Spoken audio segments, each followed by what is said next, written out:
Hi, today I'm going to be talking about screenshots in Linux.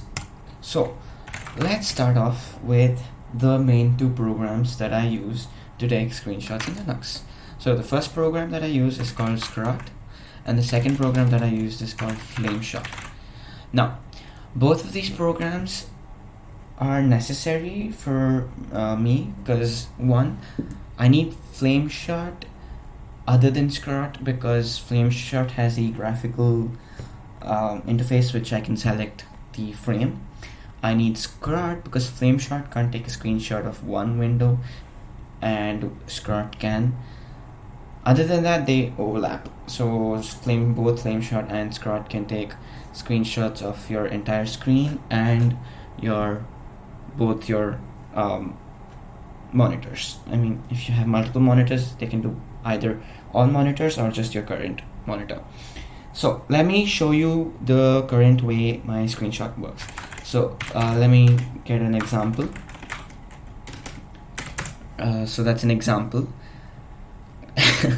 Let me take a screenshot of this. So my key binding was Windows key C, S, A. I'll explain how that works soon. And then I get this thing that I can click on, move, and even annotate.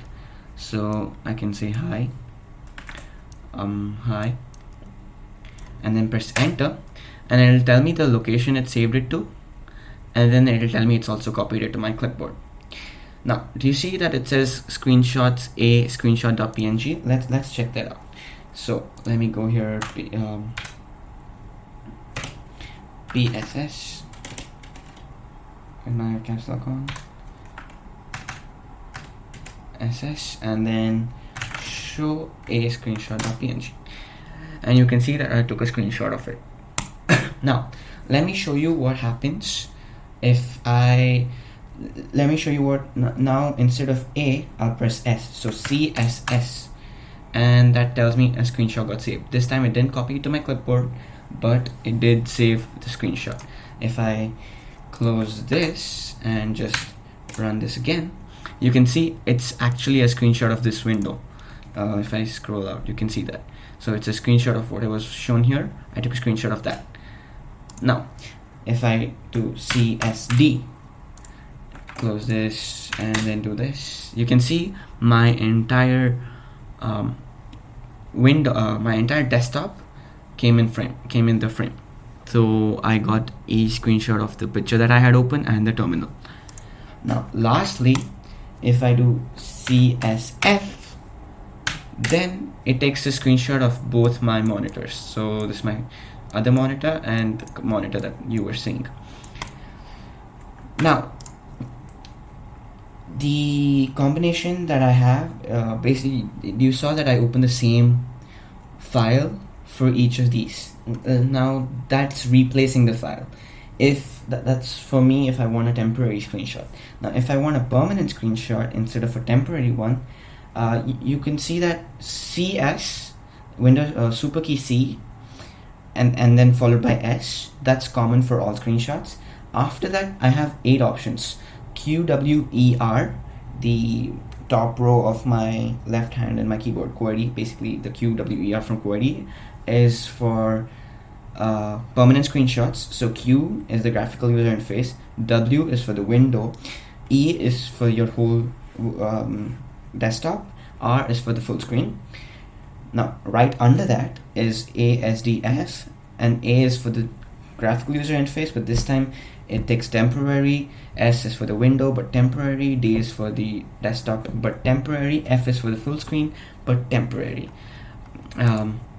Let me show you one of the examples of a proper screenshot.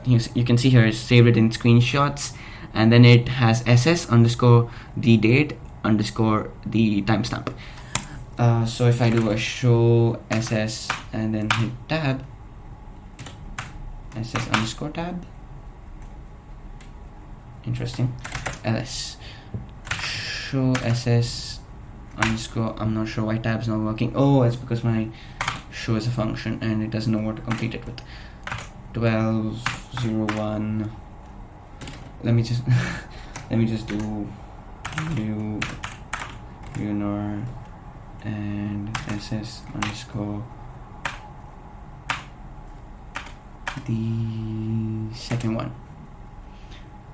As you can see, it took a screenshot of the window that I had selected, and it's a permanent screenshot rather than a temporary one.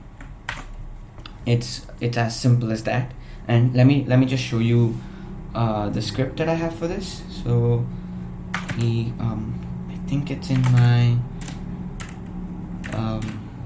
local bin screenshot.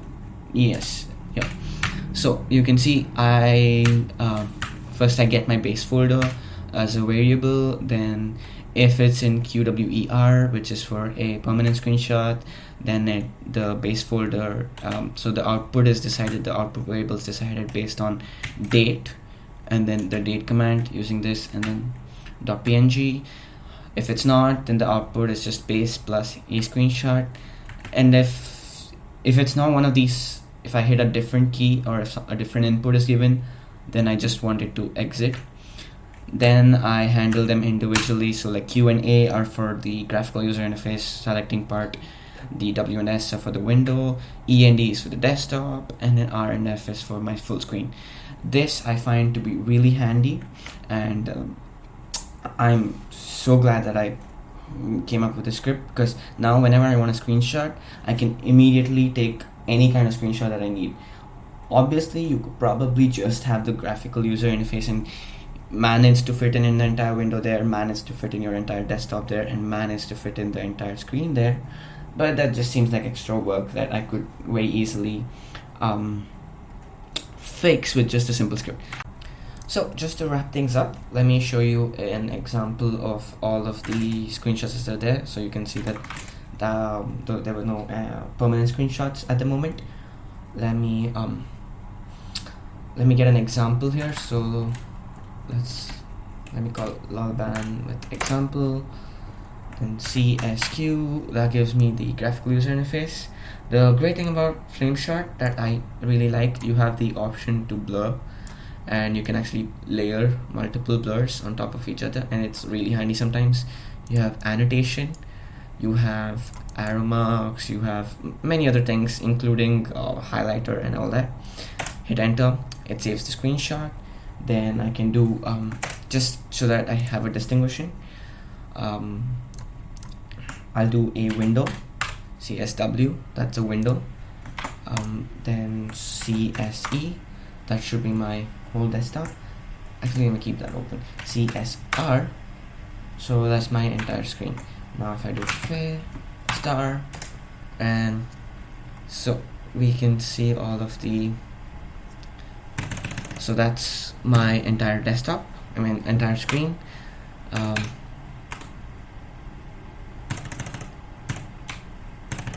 That's my desktop, that's the window, and that's the GUI.